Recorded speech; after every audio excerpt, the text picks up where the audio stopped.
ଏହି ପାଞ୍ଚ ରାଶିର ସବୁ ଦୁଃଖ କଷ୍ଟ ହେବ ଦୂର। ଶନିଦେବ ଏମାନଙ୍କ ଉପରେ ହେଲେ ସନ୍ତୁଷ୍ଟ। ମିଳିବ ଅପାର ଧନ, ହୋଇଯିବେ ଧନବାନ। ନମସ୍କାର ଦର୍ଶକ ବନ୍ଧୁ, ଜ୍ୟୋତିଷ ଶାସ୍ତ୍ର ଅନୁସାରେ ଭଗବାନ ଶନିଦେବ ହେଉଛନ୍ତି ନ୍ୟାୟର ଦେବତା। କୌଣସି ବ୍ୟକ୍ତିର କର୍ମ ଅନୁଯାୟୀ ହିଁ ଶନିଦେବ ବ୍ୟକ୍ତିଙ୍କୁ ଫଳ ପ୍ରଦାନ କରିଥାନ୍ତି। ଯଦି କୌଣସି ବ୍ୟକ୍ତି ନିଜ ଜୀବନରେ ଭଲ କର୍ମ କରିଥାଏ, ତେବେ ଶନିଦେବ ସେହି ବ୍ୟକ୍ତିଙ୍କୁ ନିଶ୍ଚିତ ଭଲ ଫଳ ପ୍ରଦାନ କରିଥାନ୍ତି।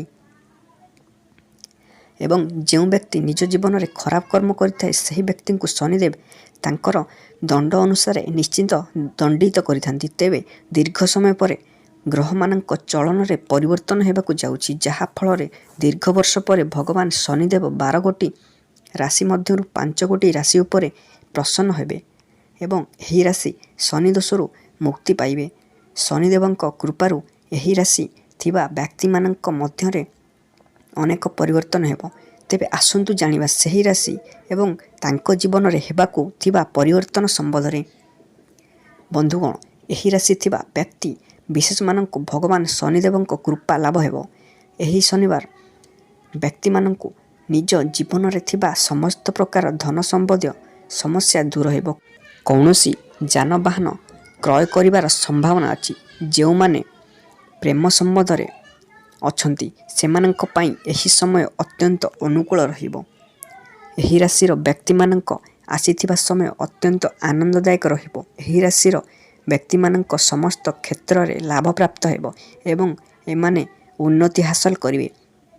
ବିଦ୍ୟାର୍ଥୀମାନଙ୍କ ପାଇଁ ଏହି ସମୟ ବହୁତ ଉପଯୋଗୀ ରହିବ। ଛାତ୍ରଛାତ୍ରୀମାନେ ପରୀକ୍ଷାରେ ସଫଳ ହାସଲ କରିବେ ଏବଂ ଏହା ସହିତ ପ୍ରତିଯୋଗିତା ଏବଂ ଖେଳକୁଦରେ ମଧ୍ୟ ଉନ୍ନତି ହାସଲ କରିବେ। କୌଣସି ଗୁପ୍ତଧନ ଲାଭ ହେବାର ସମ୍ଭାବନା ରହିଛି। ଏମାନଙ୍କ ମନ ପାଠରେ ଲାଗି ରହିବ। ସମସ୍ତ କାର୍ଯ୍ୟ ସଫଳ ଭାବରେ ସମାଧାନ ହେବ।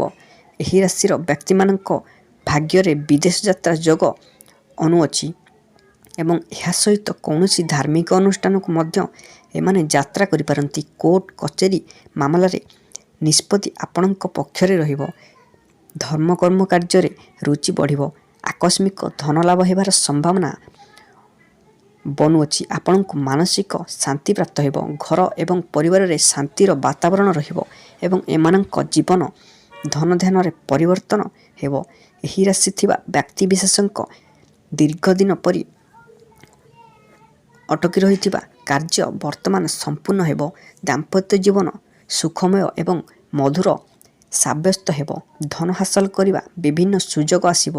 ଏହି ରାଶିର ବ୍ୟକ୍ତି ବିଶେଷ ଏହି ସମୟରେ କୌଣସି ନୂତନ କାର୍ଯ୍ୟ ଆରମ୍ଭ କରିବେ।